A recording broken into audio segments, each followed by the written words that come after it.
तीन तरह का जल शिव को समर्पित होता है और वो तीनों तरह के जल का अलग अलग भाव है महाराज।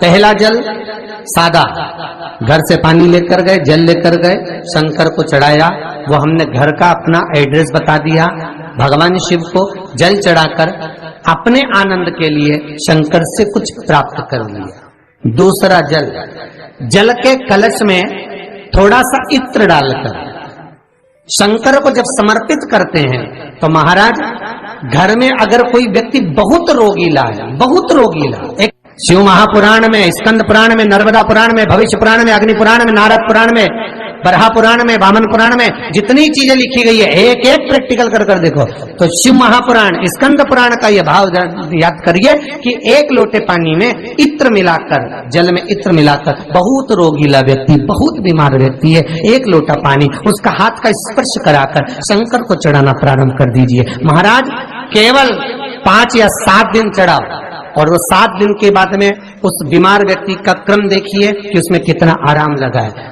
औषधि दवाई काम करना प्रारंभ करी कि ना करी। केवल इत्र समर्पित, इत्र का जल।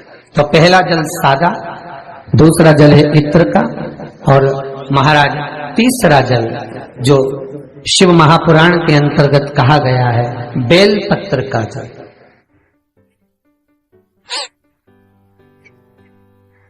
तीसरा जो जल है वो बेलपत्र का जल है। बेलपत्र का जल कैसा?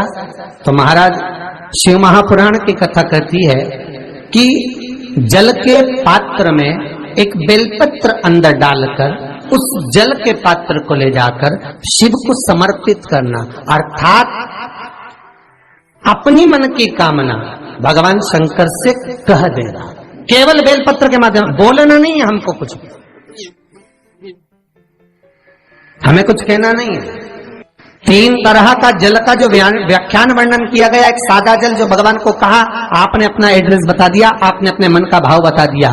इत्र का जो जल चढ़ाया गया वो केवल रोग मुक्ति के लिए चढ़ाया गया। और तीसरा बेलपत्र, अगर उस जल में एक बेलपत्र भी पड़ी हुई है और वो बेलपत्र पड़ा हुआ जल आप जिस भाव से चढ़ा रहे हो, जिस कामना से चढ़ा रहे हो, शंकर वो कामना आपकी पूर्ण कर दे।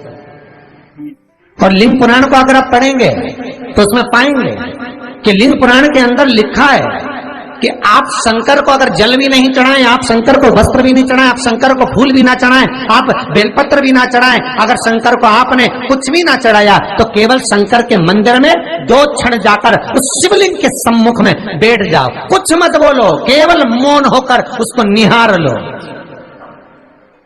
केवल मौन होकर निहार लो, बहुत।